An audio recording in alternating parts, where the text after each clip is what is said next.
Hello, this is Colleen Cox, End Abuse Education Coordinator. Thank you for joining us today for the W-2 and Emergency Assistance, a Lifeline for Clients webinar. This is the 6th in a series called Get What You Need, about public benefits that may be available to victims of domestic abuse. Previous topics in this series addressed tax protections, landlord-tenant law, Social Security disability insurance and supplemental security income, and housing programs, and health coverage, Medicaid, and healthcare marketplace. You can find captioned recordings of these webinars on our website. They're not all available now, but will be shortly. A conference call has also been added to this series with the Taxpayer Advocate, and that will be on Tuesday, January 10th, 2017. And Megan can tell you a little bit more about that later on. All right, thank you everybody, and thanks for joining us this morning. Thanks Colleen for getting everything all set up. So like Colleen said, we're going to talk about W-2 and emergency assistance today. And the topics that we'll talk about are W-2, of course, emergency assistance, eligibility, the application process for each type of benefit, confidentiality, which is very important for our domestic violence survivors, the manuals for each type of benefit, and then a fact-finding review, which is the appeal process if a benefit is denied or terminated or the amount is incorrect. So we'll start out with W-2. It's Wisconsin Works. It is Wisconsin's TANF program. First, I'd like to point you to a really helpful resource. The W-2 manual is available online, and it's a manual that contains the policies and procedures that W-2 agency workers use to determine eligibility, provide case management services, and issue payments for the W-2 program. So if you can see on the left side, this is just a screenshot of the home page of the W-2 manual, and on the left side you can see, maybe you can read it, maybe you can't, but that yellow block has like a table of contents, and so you can look about eligibility, non-financial eligibility, placements, employability plan, lots of different things about the W-2 program. So what is W-2? W-2 is cash assistance and services needed to get and keep a job. That can include child care and transportation assistance if the W-2 agency determines that that is necessary for a parent to participate in the program activities. Eligibility for W-2, parents who are over 18 who live with their minor children, including two-parent families, pregnant women in their last trimester of an at-risk pregnancy. The parents might be unemployed or they might be working. The person has to be a U.S. citizen or a qualifying immigrant, not receiving SSI, supplemental security income, not participating in a work strike. Non-custodial parents may be eligible for certain types of benefits. The household has to be less than 115% of the federal poverty level. The family can have assets under $2,500, and the equity of cars does not count up to $10,000, and if the family owns the home that they live in, that is not counted.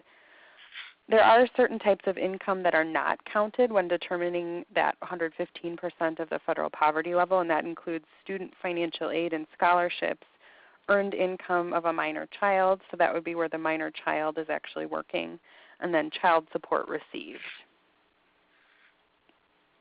Okay, so now we're going to do a poll question. What do you think is 115% of the federal poverty level for 2016 for a household of 4 people?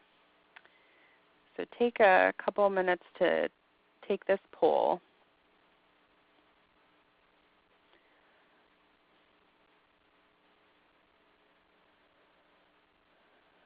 Okay, I'll give you a couple more seconds to take the poll.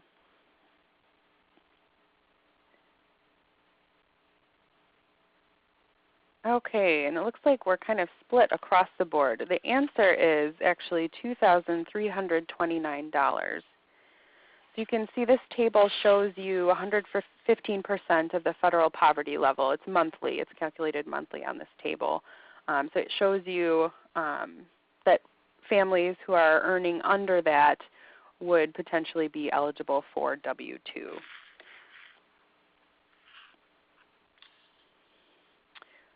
Okay, so we'll talk a little bit about the W-2 application process. You do have to apply for that at the W-2 agency where you live, and I've included a link where you can find your local W-2 agency. Included in the materials is a document that has these links from the PowerPoint, so you don't have to worry about writing that down. So after you apply, complete the application, do an interview with the agency, and provide requested verifications. And one thing that's important to note is that if your client is unable to obtain one of the requested verifications, the W-2 agency has to help that person try to obtain the verification. So if your client has been told that they need to obtain a certain verification and they have not been able to do so, the best thing to do is to ask the W-2 agency for help and show that you made reasonable efforts to provide the requested verification. Something else that's important to note is that according to the W-2 manual, whenever possible, the W-2 worker should attempt to verify eligibility information with their electronic systems. So they have one called CARES, which is the Client Assistance for Reemployment and Economic Support, and it's a data exchange.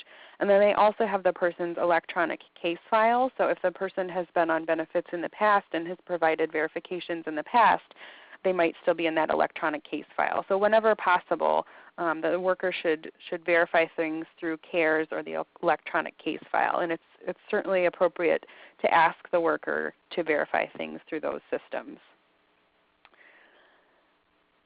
And if the person has made a reasonable effort to obtain verifications and has not been able to do so, and the W-2 agency has tried to help them obtain the verifications and have been unable to obtain the verifications, the application should not be denied for that, and the case should not be closed. So what the agency is supposed to do is they're supposed to use the available information that they do have to process the case and then reassess the case when they do receive the requested verifications. And when we talk about verifications, that could include tax returns, rental agreements, birth certificates, marriage certificates, documentation of high-risk pregnancy, so that would be like maybe a letter from your doctor, custody documents, a whole variety of things. The W-2 agency has to issue a written eligibility decision 30 days or less from the application date. And in some cases, the participant may be eligible for emergency payments for shelter, food, or work-related expenses. Okay, the next thing we'll talk about is the barrier screening tool. And agencies have the discretion to determine who in their agency is going to administer the barrier screening tool, and that staff must be given specialized training. Every applicant for W-2 has the choice whether or not to complete or decline the barrier screening tool. If the participant does choose to complete the barrier screening tool, he or she does not have to answer any of the questions that he or she does not want to answer. So the barrier screening tool basically is to determine if there are any obstacles or additional barriers that the person might have to gaining and retaining employment. There's a functional screen which includes screening about mobility, physical demands, how much the person can lift, environmental conditions, so that could be if the person is sensitive to chemicals or if they have allergies, self-care, communications, social skills, work limitations. And then relevant for our clients especially is the domestic abuse screen. So that can be worker administered or self-administered. So the worker can ask the questions or the worker can hand the participant a written questionnaire that they fill out themselves. And in the W-2 manual, it does make it very clear that the domestic abuse screen must never be administered in the presence of the applicant's partner. So if the participant does disclose domestic abuse during the administration of the barrier screening tool or at another time, Or if the worker thinks that the person is at risk of domestic abuse, the worker must provide information about community-based sexual assault and domestic abuse services. So that would be like your agencies. They must talk to the participant about these services, offer a resource list in writing if the participant wants to take it with him or her. And they also may refer the participant to counseling or to a supportive service provider if the participant wishes. Okay, so we're going to take another quick poll. My local W-2 agency refers applicants to our program if they disclose being a survivor of domestic violence. So just respond true or false. Does your agency, have you received referrals from your W-2 agency when someone has disclosed being a survivor?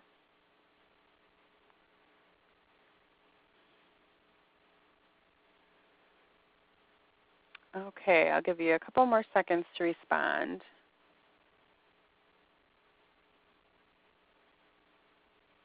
Okay, it looks like pretty close to a 50-50 split. So some people are receiving referrals from the W-2 agency and some are not. And this is a great opportunity for advocacy. So one suggestion that I would have for you to think about is setting up a meeting with the W-2 agency staff in your area, and especially the people that are tasked with administering the barrier screening tool.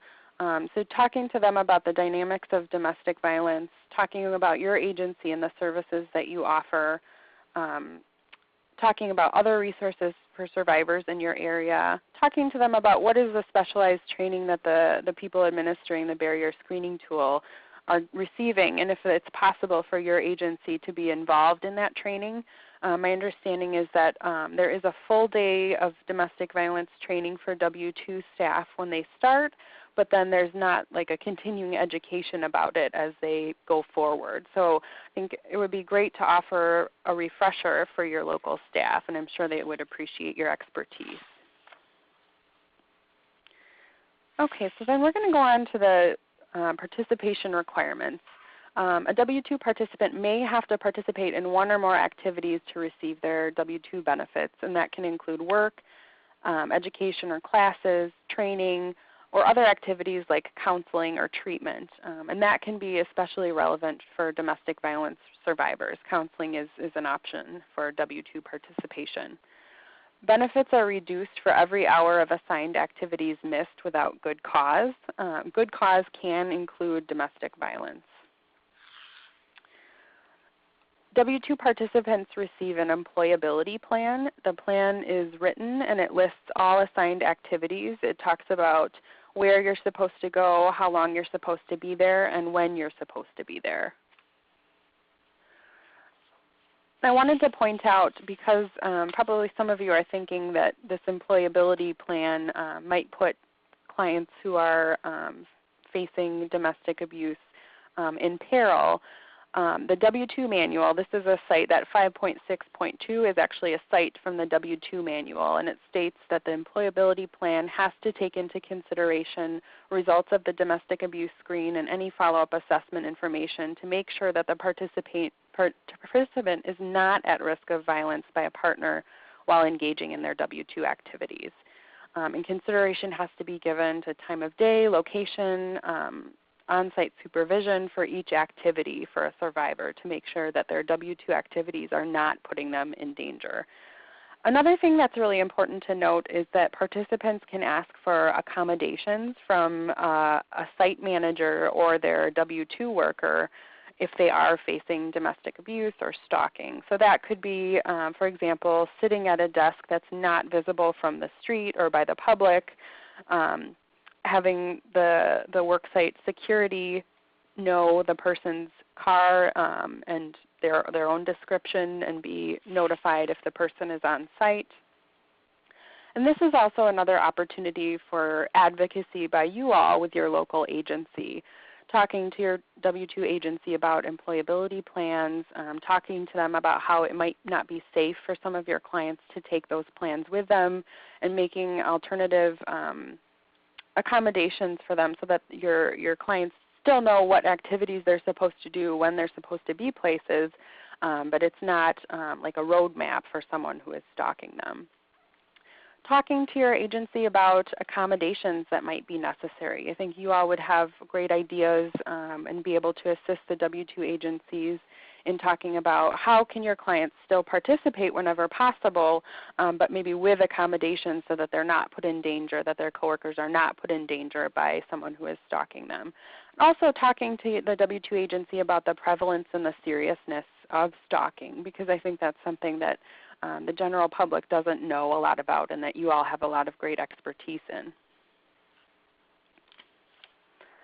So for job-ready applicants, the W-2 agency determines if you are job-ready, if you are able to work full-time, you have the skills needed for jobs available in the local labor market, and you have a high school diploma, a GED, a high school equivalency degree, or you have the reading and math skills needed for jobs available in the local labor market. They also determine that you're job ready if W-2 services will make it possible for you to work. So for our job ready applicants, the participation requirements, you're assigned to a W-2 placement called a Case Management Services for Job Ready Individuals, and the abbreviation for that is a CMJ. You do not receive a W-2 payment while in the CMJ placement, but the placement must be reviewed at least every 30 days to see if it should be changed. And that change would include a W-2 payment. You're required to search for a job, and it's important to keep documentation that you are actively searching for a job. Some people are maybe required to attend career planning and counseling services. And the W-2 agency will provide services needed for the search or for the job, which could include child care, transportation, help finding the job, and education and training. So the W-2 agency has things that they're supposed to do too for job-ready applicants. They're supposed to help the person look for work, help the person be able to identify jobs that are available that might match that person's skills, help the person set up job interviews, meet with a person at least once a week, and then review that case after 30 days like we talked about before. And if the person has made reasonable efforts to find a job but has not been able to find a job, the person should be placed in a W-2 position that pays cash benefits. And I'd just like to point out again that it's very important to keep track of the efforts that your client makes trying to find a job. So for people who are not job ready, people who are not required to do a job search when they're unable to work because of a physical or mental disability, a need to care for a disabled child or partner, because the person lacks the education or basic job skills to get a job, or because of a family crisis that stops the person from working or looking for work. And in our situation, domestic violence could be a family crisis that prevents a person from working or looking for work. Also, parents of infants who are less than 8 weeks old and women who are in the last trimester of an at-risk pregnancy are not required to do a job search or participate in any activities. Cooperation with child support is also a requirement for W-2. And cooperation includes identifying and locating an absent parent, establishing paternity of the child, obtaining support payments or any other payments or property. There are good cause exceptions to cooperating with child support, and that would be where cooperation is reasonably anticipated to result in physical or emotional harm to the parent or child, including threats of domestic abuse, or it's reasonable that it would result in child kidnapping. Cooperation is not required if it would make it more difficult for the person to escape domestic abuse or unfairly penalize someone who has been victimized in the past or is at risk in the future. Child support cooperation is not required where the child was conceived as a result of incest or sexual assault. It's not required where one of the parents is considering whether to terminate parental rights and has sought the assistance of a public or licensed private social services agency within the last 3 months. And it's also not required where a petition for adoption of the child has been filed with a court. So there is a good cause form for requesting an exception from cooperating with child support in your materials. And then the next couple slides talk about the different types of proof that a person could submit in support of their request. And again, this is coming directly from the W-2 manual. That 15.6.4 is the site for this section. So it could include court, medical, criminal, child protective services, law enforcement records, anything regarding domestic violence. It could include a letter from your agency talking about the services that the person has received and what they've told you. It can include medical records, written statements from a mental health provider, birth certificates, medical records, law enforcement records that indicate that the child was the product of incest or sexual assault, court documents or other records that show that the adoption has been filed, written statement from social services agency about the parent's decision to terminate parental rights. And then it can include written and signed statements from anyone with knowledge of the circumstances. So that would be like from you, from neighbors, from friends, family, clergy. And then also identification by the barrier screening tool that the person has been a victim of domestic abuse or is at risk of further domestic abuse. So this is where it's really important. We're talking about advocacy with the W-2 agency. So talking to the W-2 agency also about situations that you've seen where cooperation with child support is not in the best interest of your clients and the children. And then there's a catch-all at the end where any other supporting or corroborative evidence can be accepted. Okay, so we've got another poll question here. What is the lifetime limit for receipt of W-2? So our options are 48 months, 24 months, 60 months, or 36 months. And I'll just give you a couple seconds to finish this poll up.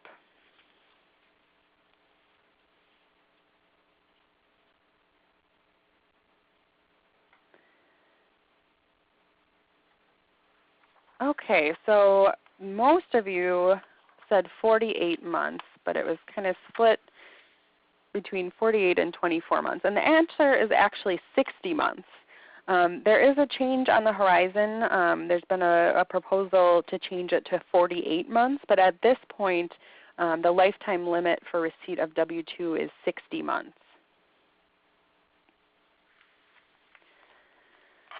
There's also a 24-month time limit for each W-2 work placement. There are extensions available on a case-by-case basis.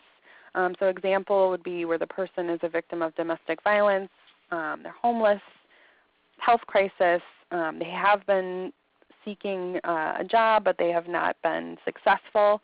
And this is something where it's important also to advocate with your local W-2 agency because they have a lot of discretion when determining whether to give a family an extension on W-2. And so really talking to them about how domestic violence impacts someone's ability to seek and to obtain and to retain a job would be really helpful for your clients. Confidentiality, this is important for our clients, definitely. So the W-2 manual has a list of things that need to be kept confidential that are part of the W-2 file. So that includes the alcohol and other drug assessment treatment, mental health treatment, domestic violence counseling, and any information about domestic violence, any information about a diagnosis of HIV or AIDS, and any information about medical conditions. The W-2 manual has a section about how the agency is supposed to store confidential information, and it must be stored in a sealed envelope in the person's paper file. So there are two files that a W-2 participant has. They have their electronic file and they have their paper file. So anything that is confidential is the W-2 workers are prohibited from scanning that information into the electronic case file. And where they do have to say anything in the electronic file where they have to code something, for example, if they're coding domestic violence counseling, they just have to use the code and then not specifically reference that in the electronic file. this is another great opportunity for advocacy with your local W-2 agency. Talk to them about their confidentiality protocol. It could be that some of the workers receive this domestic violence training in that one day at the beginning of their W-2 agency career, and then when this comes up, they've had lots of time in the meantime. They haven't used that knowledge. So it's important to talk to the W-2 agency about that confidentiality and how it's important for your clients.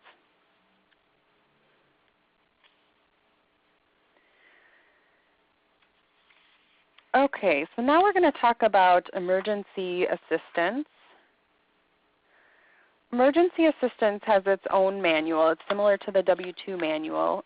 The link is provided here, and it's in your materials as well. And if you look to the left, that orange box has information about, it's like a table of contents about emergency assistance and the eligibility, the application process, etc. So it's a great resource if you have questions about emergency assistance. So emergency assistance is cash assistance for people who are having a housing or emergency, and those are natural disasters, so that would be like a fire or a flood, homelessness, impending homelessness, and the impending homelessness can be due to a threatened eviction or foreclosure due to nonpayment of rent, mortgage, or property tax, foreclosure against landlord of a rental property, uninhabitable housing, or domestic violence. And then the last category is a lack of utility service or a threatened utility shutoff, and that would be heat, electricity, water, or sewer. So to be eligible for emergency assistance in Wisconsin, the person has to be a Wisconsin resident. They have to be an assistance group that includes at least one adult caretaker and one minor child. The person has to be a U.S. citizen or eligible immigrant. The family has to be at or below 115% of the federal poverty level, which is the same level as for W-2. Assets cannot be more than $2,500, and again, same with W-2, up to $10,000 in equity in the home or car not counted. Okay, so we've got another poll question here. How often may a family receive emergency assistance? Whenever they need it, once every 12 months, once every 6 months, or once every 2 years. So it could be a little bit of time to take this poll.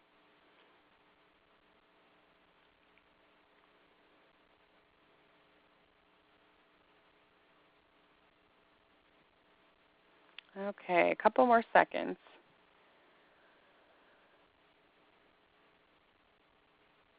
Okay, and B is correct. So once every 12 months is when a family may receive emergency assistance. So even if a family has 2 fires within a year, they're only eligible for emergency assistance once every 12 months. The amount of assistance that the family receives depends on the family size and then what their particular emergency and what their situation is. So the maximum amount of emergency assistance is in this table below. So for 2 to 4 members, the maximum emergency assistance payments is $516. For 5 members, $645. And then when you have 6 or more members of a family, it's $110 per group member would be the maximum.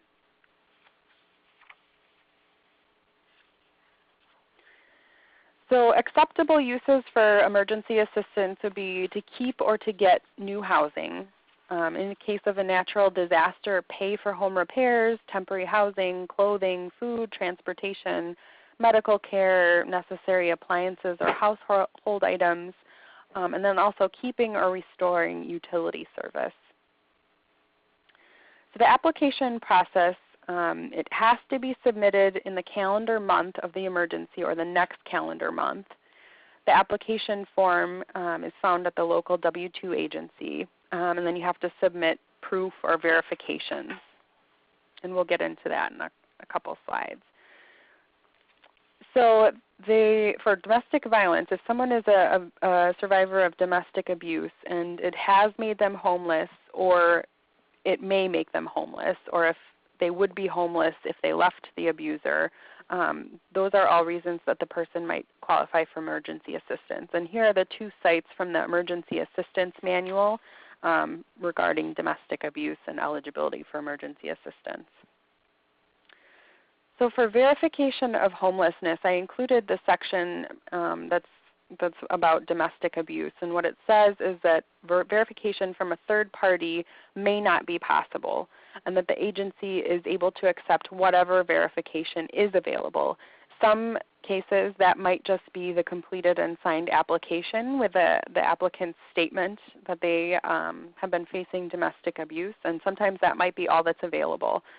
And this is appropriate verification also for impending homelessness due to domestic abuse, not just actual homelessness.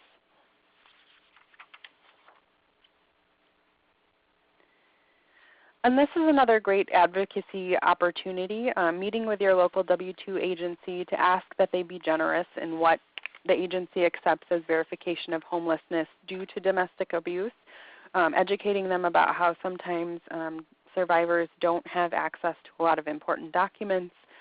Sometimes survivors have not told other people about the abuse. Sometimes they haven't gone to the police. Sometimes there aren't pictures of injuries.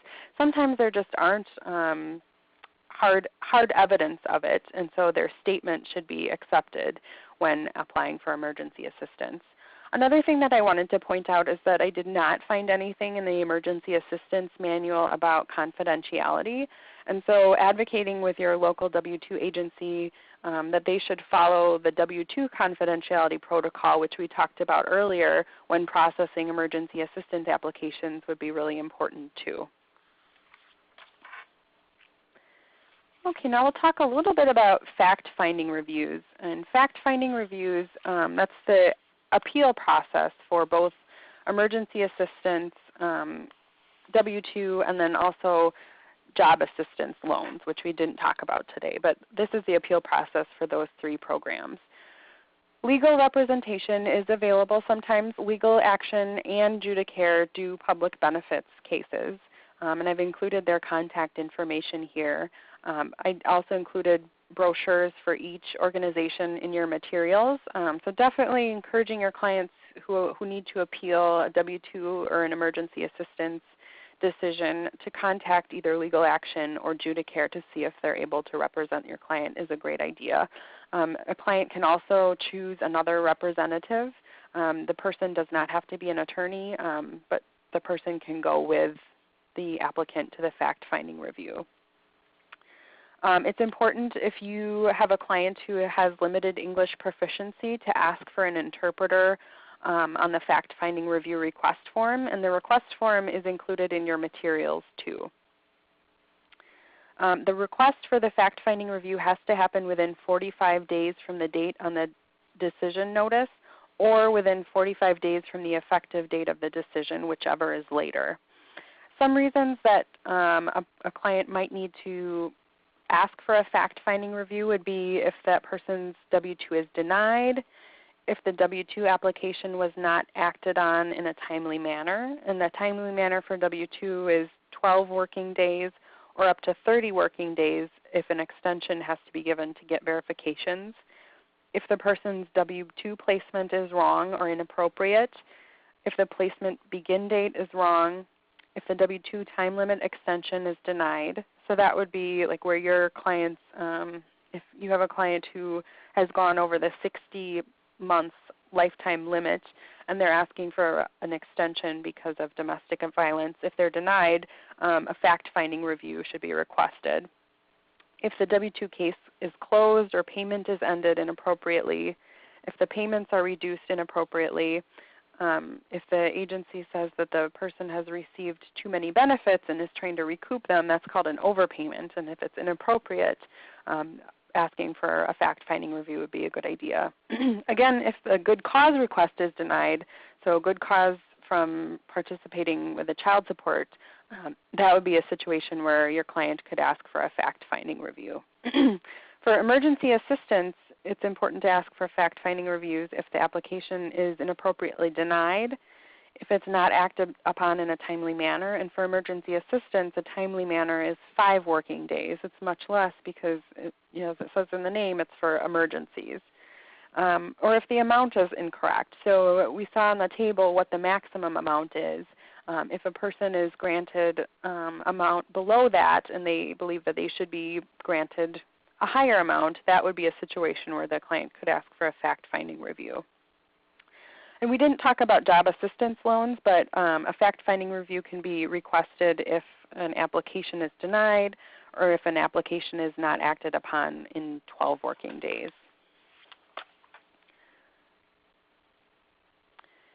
And my contact information is on this screen here, so please feel free to reach out to me if you have any questions about W-2, about emergency assistance, other benefits, immigration questions.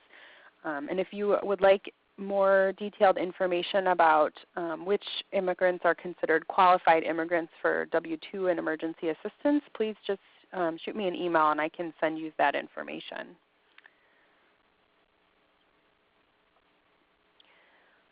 Great. Well, thank you, Megan, and thank you everybody for joining us today. We hope to talk to you again soon. This concludes our presentation of the webinar, W-2 and Emergency Assistance, a Lifeline for Clients, recorded on December 2nd, 2016. And please remember to save January 10th at 10 o'clock on your calendar for the Taxpayer Advocate Conference Call. Again, thanks for joining us today. Megan, did you want to add anything about the Taxpayer Advocate? Yeah, I think the Taxpayer Advocate is a really useful resource for low-income clients. The Taxpayer Advocate is a branch within the IRS that helps taxpayers kind of navigate the system when there are issues. So I've had a couple clients when I was legal aid make use of the Taxpayer Advocate. One was a woman whose ex had filed several years of tax returns after they had split up. They were never married, but he filed them as married filing jointly and then forged her signature. She received a notice from the IRS saying she owed $40,000 in back taxes and her refund was intercepted. And it's hard to prove a negative. It's hard to prove that you were never married to someone. So the Taxpayer Advocate helped her a lot, helped her get her refund, which she needed to be able to pay rent. And then another situation, I had a client whose abuser sold her Social Security number, and someone had filed a return on her name and Social Security number when she tried to file. And so the Taxpayer Advocate was able to help her get that resolved too, so she could get her refund. So it's a great resource. It's free. And it's a wonderful resource for clients who are having tax issues. And tax issues are maybe not something that we think about as happening a lot to domestic violence survivors, but unfortunately it's another means that abusers use to control domestic violence survivors. So it's a great resource. The Taxpayer Advocate out of Milwaukee covers our state, and they're going to put out a PowerPoint that we'll send out ahead of time and then go through it and answer any questions on the call. Great. So it sounds like a good opportunity to ask questions directly to the Taxpayer Advocate if any of you think of things that you might want to talk about on that call. So again, thanks for joining us, and we're going to sign off. And please feel free to reach out if any questions come up for you or on this or any other topic. Thanks again.